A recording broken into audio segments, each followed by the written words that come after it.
السلام علیکم ورحمت الله وبرکاتو. محترمو مسلمانانو ورونو، له هر څه نه مخکې د افغانستان ټول غیور مجاهد او متدین ولس ته د افغانستان اسلامي امارت د 5م تلین مبارکي وایو. دا چې نن څخه 15 کاله مخکې په همدغه ورځ باندې له افغانستان د پاکې خاورې نه د امریکایي اشغال ټغر ټول شو او په همدغه ورځ باندې د وروستي امریکایي اشغالګر عسکر هغه پلیت قدمونه د افغانستان له پاکې خاورو څخه وویستل شول.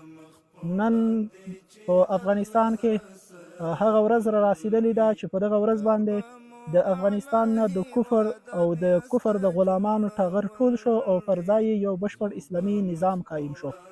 نو دغه ورځ د ټولو افغانانو ته مبارک وي.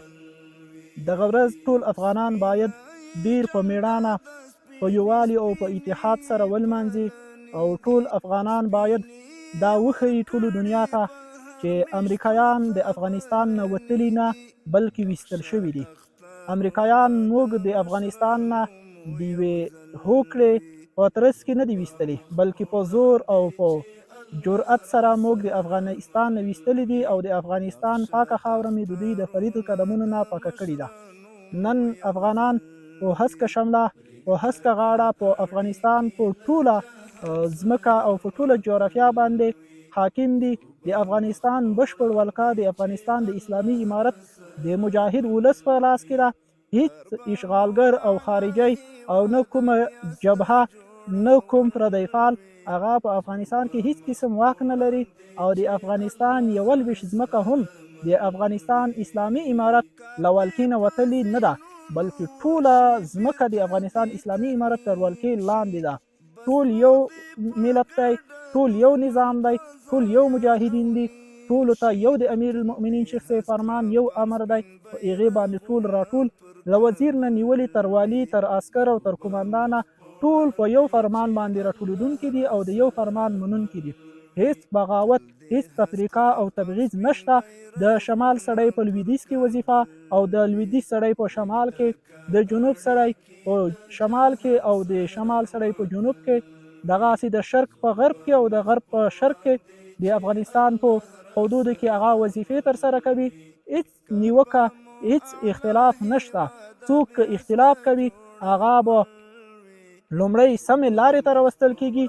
که سمې لارې ته را نه وستل شول نو داسې به خنثی کیږي چې بیا به هیڅوک د بغاوت او د سرکشۍ اراده هم ونه کړي او ګاونډي ملکونه هغه د هم په دې باندې پوه وي چې افغانستان نن د خپلو افغانانو په لاس کې دی.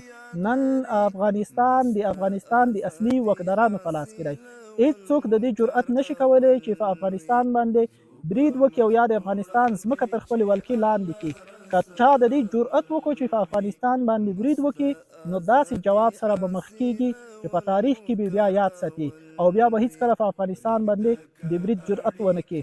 ټول ګاونډیان دې په دې پوه وي د افغانستان ولس له ماشوم نه تر لویه، له نظامي نه تر ملکي ټول مجاهد دي او د افغانستان له خاورې نه دفاع کوونکي دي. هیڅ اشغالګر ته اجازه نه ورکوي چې د افغانستان پر ځمکه باندې تجاوز او تیری وکړي او یا له افغانانو سره ظلم وکړي. هر چا که ظلم راسره کړی دی د هغوی نه مې انتقام اخیستی دی او په آینده کې که چا د ظلم اراده کوله ظلم به یې خنثی کیږي او داسې غچ به ترې اخیستل کیږي چې تل به یې یاد لري. هیڅوک د دلته د شومو اهدافو د شومو پلانونو اراده نه کوي، نه د چا پلان تطبیقیږي دلته او نه د چا شوم اهداف دلته ترسره کیږي. د هر چا پلان او اهداف هغه په نطفه کې خنثی کیږي او د افغانستان زیرک او پوی او وظیفه شناس مجاهدین هغه نن په ډیر ښه په دې پوه شوي دي چې یو چا دسیسه څنګه خنثی کړي. په تیرو کې ثابته کړې هم ده او په آینده کې به هم ثابتوي. السلام علیکم ورحمت الله.